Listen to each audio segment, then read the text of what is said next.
আসসালামু আলাইকুম, আমার চ্যানেল কুকিং বাই মিতা আপনাদের সবাইকে স্বাগত। যে প্রচণ্ড গরম পড়তে শুরু করেছে, এই গরমে ডাব নামটা শুনলেই কিন্তু কিছুটা শান্তি প্রশান্তি কাজ করে। ডাবের পুডিংটা আপনারা অনেকেই খেয়েছেন, তবে আজ যেভাবে আপনাদের সাথে আমি ডাবের পুডিংটা শেয়ার করব, এভাবে নিশ্চয়ই আগে কখনো হয়তোবা ট্রাই করেননি। আর যারা ট্রাই করেছেন তারা নিশ্চয়ই জানেন এটা খেতে কতটা মজার হয়। এটা খেতে এতটাই মজার হয় যে বাড়িতে যদি একবার তৈরি করেন নিশ্চয়ই বারবার তৈরি করবেন। আর খাওয়ার সাথে সাথে কিন্তু মন প্রাণ কলিজা একদম ঠান্ডা হয়ে যাবে। বাড়িতে যদি একবারই পুডিংটা এভাবে তৈরি করেন নিশ্চয়ই বারবার তৈরি করতে হবে। আমি আশা করছি ভীষণ মজারি ডাবের পুডিংয়ের রেসিপিটা আপনাদের খুবই ভালো লাগবে। এখন কথা না বাড়িয়ে পুরো রেসিপিতে চলে যাচ্ছি। এই ডাবের পুডিংটা তৈরি করার জন্য চেষ্টা করবেন একটু মোটা শাঁসযুক্ত ডাব ইউজ করার জন্য। আমি এখানে একটু বেশ বড় সাইজের একটা ডাব নিয়েছিলাম, সেটা থেকে 1/2 লিটার মানে 2 কাপ পানি হয়েছে। ডাবের পানিটাকে একটা ছাঁকনির সাহায্যে আমি প্যানে ছেঁকে নিচ্ছি যেন কোনো ময়লা অংশ না চলে যায়। যেহেতু একটু মোটা শাঁসযুক্ত ডাব ইউজ করেছি, পানিটা বেশ মিষ্টি, তাও আমি এখানে 2 টেবিল চামচ চিনি দিয়ে নিচ্ছি। মিষ্টিটা আপনারা আপনাদের স্বাদ মতো অ্যাডজাস্ট করে নিতে পারেন, বা চিনি দিতে না চাইলে না দিলেও চলবে। দিয়ে দিচ্ছি 1.5 চা চামচ agar agar powder. Agar agar পাউডারের পরিবর্তে কিন্তু চাইলে আপনারা জেলাটিন দিয়ে এই ডাবের পুডিংটা তৈরি করে নিতে পারেন। আমার অনেক রেসিপিতে আপনারা এসে কমেন্ট করেন আগার আগার পাউডারটা মিশতে চায় না, জমাট বেঁধে যায় বা পুডিংটাও সেট হয় না। তারা অবশ্যই চেষ্টা করবেন ভালো কোনো ব্র্যান্ডের আগার আগার পাউডার ইউজ করার জন্য। আমি এখানে অ্যাঙ্কার ব্র্যান্ডের আগার আগার পাউডারটা ইউজ করেছি। আর আগার আগার পাউডার কখনোই গরম পানিতে ইউজ করা যাবে না, নর্মাল রুম টেম্পারেচারে থাকা অবস্থায় মিশিয়ে নিতে হবে, তারপরে চুলায় দিয়ে জাল করতে হবে। এখন এটাকে খুব ভালোভাবে মিশিয়ে নিচ্ছি, তারপর আমি প্যানটাকে চুলায় বসিয়ে দিয়েছি। আর এখন এটাকে খুব বেশি সময় জাল করব না, পানিতে বলক আসার পর 1-1.5 মিনিটের মতো জাল করে নিলেই হবে। জাস্ট বলক আসা পর্যন্ত এটাকে কিছুক্ষণ জাল করতে হবে। এখন এটাকে আমি চুলা থেকে নামিয়ে নিচ্ছি। আর এই ডাবের পুডিংটা আমি 3টা কালারে তৈরি করব, জাস্ট ডিফারেন্ট একটু লুক দেওয়ার জন্য। তবে আপনারা চাইলে কিন্তু একটা কালারেও তৈরি করে নিতে পারেন, বা চাইলে 2টা কালারেও তৈরি করতে পারেন। কিছুটা জাল করা ডাবের পানি আমি এখানে একটা গ্লাসে নিয়ে নিয়েছি 1/2 কাপের মতো। এর সাথে খুব সামান্য একটু লাল ফুড কালার দিয়ে নিচ্ছি। এটাকে খুব ভালোভাবে মিশিয়ে আমি একটা আইস ট্রেতে ঢেলে নিচ্ছি, যেটা একটু রাউন্ড শেপের।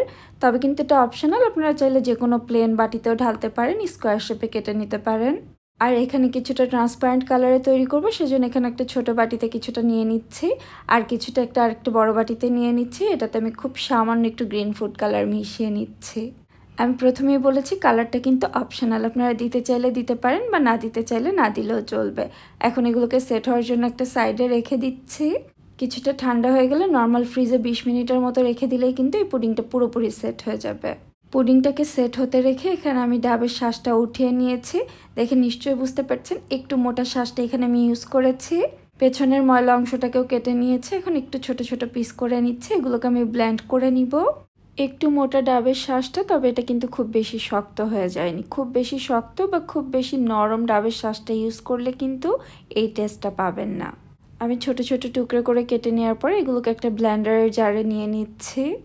এর সাথে 2 টেবিল চামচ দিয়ে দিচ্ছি গুঁড়া দুধ, এটাকে আর একটু বেশি ক্রিমি বা ঘন করার জন্য, তবে এটা অপশনাল, দিতে না চাইলে না দিলেও চলবে। দিয়ে দিচ্ছি 1/4 কাপ কনডেন্স মিল্ক। কনডেন্স মিল্কটাই দেওয়ার চেষ্টা করবেন, এতে এটা খেতেও ভালো লাগবে আর এটা বেশ ঘনও থাকবে। তবে হাতের কাছে কনডেন্স মিল্ক না থাকলে আপনারা চাইলে চিনিও ইউজ করতে পারেন। যেহেতু ডাবের পুডিং, এটাতে খুব বেশি মিষ্টির প্রয়োজন নেই, তবে কিন্তু মিষ্টিটা আপনারা আপনাদের স্বাদ মতো কমিয়ে বাড়িয়ে নিতে পারবেন। আর এখানে আমি 400 গ্রাম তরল দুধ নিয়েছি, যেটাকে আগে থেকে জাল করে নর্মাল ফ্রিজে রেখে দিয়েছিলাম। এটা এখন একদম ঠান্ডা অবস্থাতে আছে।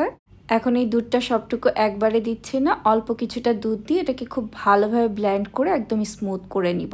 তারপরে বাকি দুধটাও দিয়ে এটাকে আবারও ভালোভাবে ব্লেন্ড করে নিব। সম্পূর্ণ দুধটা দিয়ে আমি এটাকে খুব ভালোভাবে ব্লেন্ড করে নিয়েছি। দেখে নিশ্চয়ই বুঝতে পারছেন কতটা ঘন এবং ক্রিমি হয়েছে। আর ডাবের পানি দিয়ে যে পুডিংগুলো তৈরি করেছিলাম সেগুলোও কিন্তু এখন পুরোপুরি সেট হয়ে গিয়েছে। সেগুলোকে আমি ফ্রিজ থেকে বের করে নিয়ে এসেছি। এখন ছোট ছোট টুকরা করে কেটে নিচ্ছি। আমি যেগুলো বাটিতে সেট হতে রেখেছিলাম সেগুলোকে স্কোয়ার শেপে কেটে নিচ্ছে। রাউন্ড শেপের গুলো তো রাউন্ড শেপে তৈরি হয়ে গিয়েছে।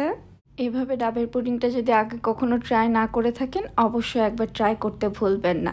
খেতে এত বেশি মজার হয়েছে, যে খাবে সেই কিন্তু খেয়ে আপনার প্রশংসা করবে এবং বারবার বলতে বাধ্য হবে যে এটা খেতে এতটা মজার।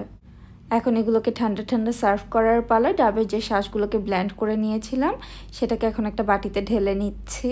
দেখে নিশ্চয়ই বুঝতে পারছেন এটা কতটা ঘন হয়েছে। এটা খেতে যে কত বেশি মজার সেটা যদি আপনার বাড়িতে না তৈরি করেন তাহলে বুঝতেই পারবেন না। কেটে নেওয়া ডাবের পুডিংগুলোকে এখন এর সাথে দিয়ে দিচ্ছি, আর এই সব কিছুকে একসাথে ভালোভাবে মিশিয়ে নিলেই কিন্তু তৈরি হয়ে গেল অসম্ভব মজার, মুখে লেগে থাকার মতো একটি ডাবের পুডিং।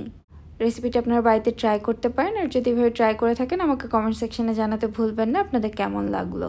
আর আপনারা আমার চ্যানেলের কি ধরনের রেসিপি দেখতে চান সেটাও কমেন্ট করে জানাতে পারেন। আর ওপরে ডেকোরেশন করার জন্য আমি কিছুটা রেখে দিয়েছিলাম, সেটা দিয়ে ওপরে একটু ডেকোরেশন করে নিয়েছি, তো এটা দেখতেও অনেক বেশি ভালো লাগছে। আজকের মতো এখানেই বিদায় নিচ্ছি, আবার নতুন কোনো রেসিপি নিয়ে চলে আসবো। সে পর্যন্ত সবাই অনেক বেশি ভালো থাকবেন আর আমাদের জন্য দোয়া করবেন। আল্লাহ হাফেজ।